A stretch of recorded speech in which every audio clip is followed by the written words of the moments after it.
Hello दोस्तों, आज हम संविधान की प्रस्तावना से क्वेश्चन करने वाले हैं। आज का हमारा पहला क्वेश्चन है, भारतीय संविधान को किस भाग को उसकी आत्मा की आख्या प्रदान की गई है। तो ये की गई है प्रस्तावना को। किसको की गई है? प्रस्तावना को। अगला क्वेश्चन है हमारा, संविधान निर्माताओं ने किस पर विशेष ध्यान दिया था। संविधान निर्माताओं ने किस पर विशेष ध्यान दिया था? प्रस्तावना पर। किस पर दिया था? प्रस्तावना पर। अगला क्वेश्चन है हमारा, भारत में जनप्रिय संप्रभुता है क्योंकि भारत के संविधान की प्रस्तावना शुरू होती है किन शब्दों से शुरू होती है? हम भारत के लोग। किन शब्दों से शुरू होती है? हम भारत के लोग। अगला क्वेश्चन है हमारा, भारत को गणतंत्र क्यों कहा जाता है? भारत को गणतंत्र इसलिए कहा जाता है क्योंकि यहाँ राज्य का प्रमुख निर्धारित अवधि के लिए निर्वाचित होता है। किसके लिए? निर्धारित अवधि के लिए निर्वाचित होता है। भारत एक है। भारत क्या है? एक धर्मनिरपेक्ष राष्ट्र है। अगला क्वेश्चन है, धर्मनिरपेक्षता का अर्थ क्या है? धर्मनिरपेक्षता का अर्थ है राज्य सरकार द्वारा किसी धर्म को स्वीकार नहीं करना। अगला क्वेश्चन है, भारत एक धर्मनिरपेक्ष राज्य है। इसका मतलब है कि भारतीय राज्य किसी निश्चित धर्म का समर्थन नहीं करता। किसी निश्चित धर्म का समर्थन नहीं करता। अगला क्वेश्चन है, गणतंत्र होता है। गणतंत्र क्या है? गणतंत्र का मतलब क्या है? राज्य जहाँ पर अध्यक्ष वंशानुगत रूप से न हो, और राज्य जहाँ पर अध्यक्ष वंशानुगत रूप से न हो।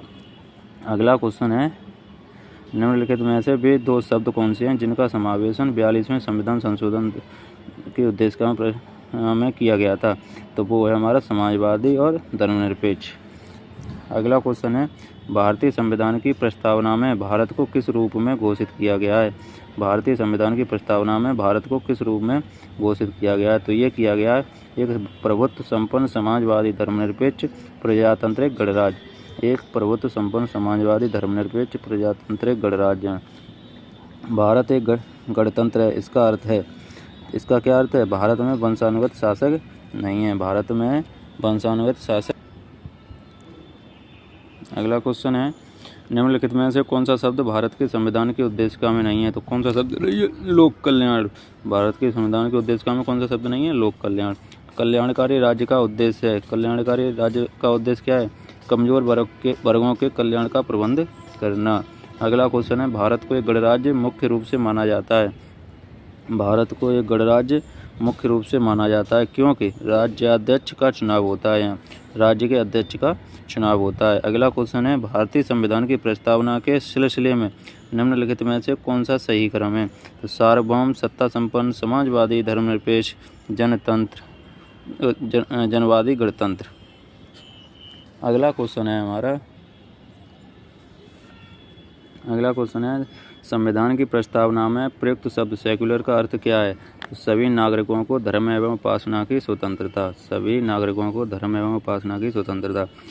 अगला क्वेश्चन है, शब्द धर्मनिरपेक्ष भारत के संविधान की प्रस्तावना में जोड़ा गया था। इसके विषय में निम्नलिखित कथनों में से कौन सा सही है? तो इसका हमारा सही है, यह वर्ष 1976 में जोड़ा गया था। और हमारा एक दूसरा है इसमें, यह 42वें संविधान संशोधन द्वारा जोड़ा गया था। सही आंसर है हमारा पहला और तीसरा। भारतीय संविधान की प्रस्तावना में लिखित हम भारत के लोग से क्या निकलता है? तो इसमें क्या निकलता है? संविधान का निर्माण भारत की जनता द्वारा हुआ है। समाजवाद का अर्थ क्या है? सामाजिक न्याय। अगला क्वेश्चन है, भारतीय संविधान में समवर्ती सूची किसके संविधान से ली गई है? तो कहाँ से ली गई है? ऑस्ट्रेलिया से। कहाँ से ली गई है? ऑस्ट्रेलिया से। अगला क्वेश्चन है, भारतीय संविधान की आत्मा किसे कहा जाता है? तो किसे कहा जाता है? प्रस्तावना को। भारतीय संविधान की आत्मा किसे कहा जाता है? अगला क्वेश्चन है हमारा, भारत में लौकिक सार्वभौमिकता है क्योंकि संविधान की प्रस्तावना प्रारंभ होती है। कहाँ से प्रारंभ होती है? तो इसका सही आंसर है हम भारत के लोग शब्दों से। भारतीय संविधान की प्रस्तावना पर किस क्रांति का प्रभाव नहीं झलकता है? तो किस क्रांति का प्रभाव नहीं झलकता है? चीन की क्रांति का। अगला क्वेश्चन है, मूल भारतीय संविधान के अनुसार भारत एक क्या है? प्रभुत्व संपन्न लोकतंत्रात्मक गणराज्य है। क्या है? प्रभुत्व संपन्न लोकतंत्रात्मक गणराज्य है। अगला क्वेश्चन है, संविधान के अंतर्गत भारतीय लोकतंत्र के आदर्शों को हम कहाँ देख सकते हैं? संविधान के अंतर्गत भारतीय लोकतंत्र के आदर्शों को हम कहाँ देख सकते हैं? तो कहाँ देख सकते हैं? प्रस्तावना में। अगला क्वेश्चन है, 42वें संविधान संशोधन अधिनियम 1976 द्वारा प्रस्तावना में किस शब्द को नहीं जोड़ा गया? तो धर्मनिरपेक्ष, समाजवादी, एकता अखंडता शब्द को जोड़ा गया, किसी नहीं जोड़ा गया, गुटनिरपेक्ष को। अगला क्वेश्चन है भारतीय संविधान की प्रस्तावना के बारे में कौन सा कथन सही है? तो कौन सा कथन सही है? शब्द 1976 में संशोधन द्वारा जोड़े गए थे। अगला क्वेश्चन है हमारा भारतीय संविधान ने किस प्रकार के लोकतंत्र को अपनाया है? तो किस प्रकार के लोकतंत्र को अपनाया है? लोकतांत्रिक गणतंत्र को। अगला क्वेश्चन है भारतीय संविधान की प्रस्तावना में वर्णित लोकतंत्र को किस रूप में स्वीकार किया गया है? तो किस रूप में स्वीकार किया गया है? राजनीतिक राजतंत्र में, आर्थिक लोकतंत्र में, सामाजिक राजतंत्र में, यानी उपयुक्त सभी। भारतीय संविधान की प्रस्तावना के अनुसार भारत के शासन की सर्वोच्च सत्ता किसमें निहित है? तो किसमें निहित है? हमारी जनता में। प्रस्तावना के अनुसार भारत के शासन की सर्वोच्च सत्ता किसमें निहित है? जनता में। अगला क्वेश्चन है भारत की संप्रभुता, एकता, अखंडता को अक्षुण्ण बनाए रखने तथा उसकी रक्षा करने का प्रावधान किया गया है। किसमें किया गया है? प्रस्तावना में।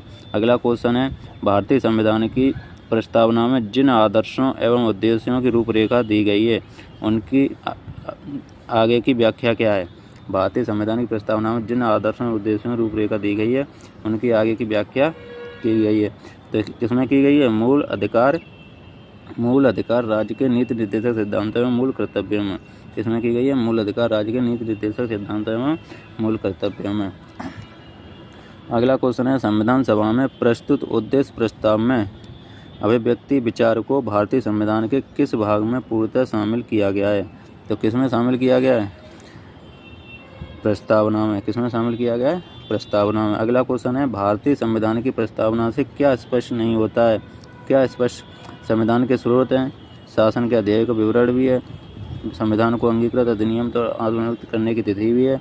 तो क्या स्पष्ट नहीं होता? संविधान को लागू करने की तिथि नहीं होता है, संविधान को लागू करने की तिथि। अगला क्वेश्चन है हमारा निम्नलिखित में से कौन उद्देश्यों को भारतीय संविधान उद्घोषित नहीं करता है? तो किसको नहीं करता है? अंतर्राष्ट्रीय शांति और सुरक्षा की अभिवृद्धि को। भारतीय संविधान की प्रस्तावना में देश का कौन सा नाम उल्लिखित है? तो कौन सा है? भारत अर्थात इंडिया। भारतीय संविधान किसके द्वारा स्वीकृत है? भारतीय संविधान किसके द्वारा स्वीकृत है? भारत की जनता के द्वारा। भारत की संप्रभुता किसमें निहित है? किसमें निहित है? भारत की जनता में। भारतीय संविधान को संविधान सभा द्वारा अंगीकृत किया गया है। किसमें अंगीकृत किया? संविधान सभा द्वारा किसमें अंगीकृत किया? भारतीय संविधान कब अंगीकृत किया गया था? 26 नवंबर 1949 को बन गया था हमारा संविधान संशोधन। भारत का संविधान पूर्ण रूप से तैयार हुआ। पूर्ण रूप से कब तैयार हो गया था हमारा? 26 नवंबर 1949 को। भारतीय संविधान कब अंगीकार किया गया? तो ये हमारा किया गया था 26 नवंबर 1949 को।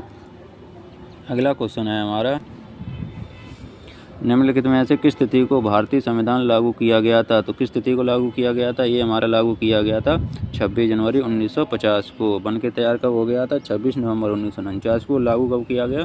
26 जनवरी 1950 को। किस वर्ष भारत एक प्रभुत्व संपन्न प्रजातांत्रिक गणराज्य बना? तो ये कब बना था प्रजातांत्रिक गणराज्य? 1950 में। संविधान के उद्देश्य का संशोधन कितनी बार किया गया है? तो एक बार किया गया। कितनी बार किया गया? एक बार। भारत के संविधान की प्रस्तावना में प्रथम संशोधन कब किया गया? तो प्रथम संशोधन किया गया 1976 में। अगला क्वेश्चन है हमारा हम भारत के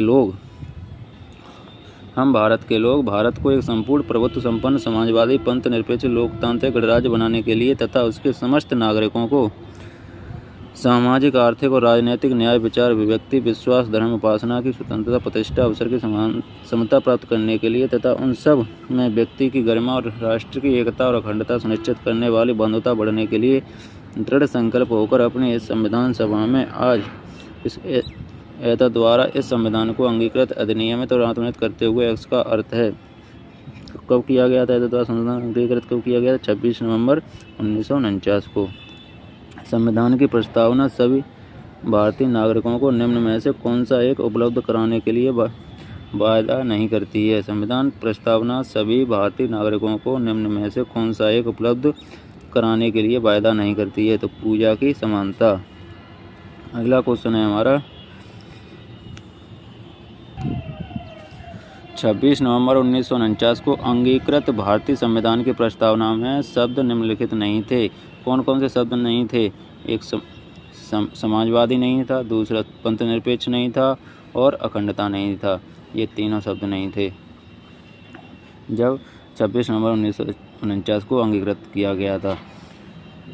अगला क्वेश्चन है, संविधान के उद्देश्य के संबंध में निम्न स्थानों पर विचार करिए और दिए गए कूट की सहायता से बताइए कि इनमें से कौन सा सही है। तो इनमें से कौन सा सही है? पंडित नेहरू द्वारा प्रस्तुत ऑब्जेक्टिव प्रस्ताव अंततोगत्वा उद्देश्य का बना था, ठीक है, और इसकी प्रकृति न्याय योग्य नहीं है, ये भी सही है। अगला हमारा है, संविधान के विशिष्ट प्रावधानों को यह रद्द नहीं कर सकता। तो इसका आंसर हमारा पहला और दूसरा और चौथा, यानी कि बी। भारतीय संविधान के उद्देश्य में परिवर्तन किस संशोधन अधिनियम में किए गए थे? तो किस संशोधन अधिनियम में किए गए थे? 42वें संशोधन 1976 में। प्रस्तावना का वह प्रावधान जो सभी वयस्क नागरिकों को मतदान का अधिकार प्रदान करता है क्या कहलाता है? प्रजातंत्र। प्रस्तावना का वह प्रावधान जो सभी वयस्क नागरिकों को मतदान का अधिकार प्रदान करता है क्या कहलाता है? प्रजातंत्र।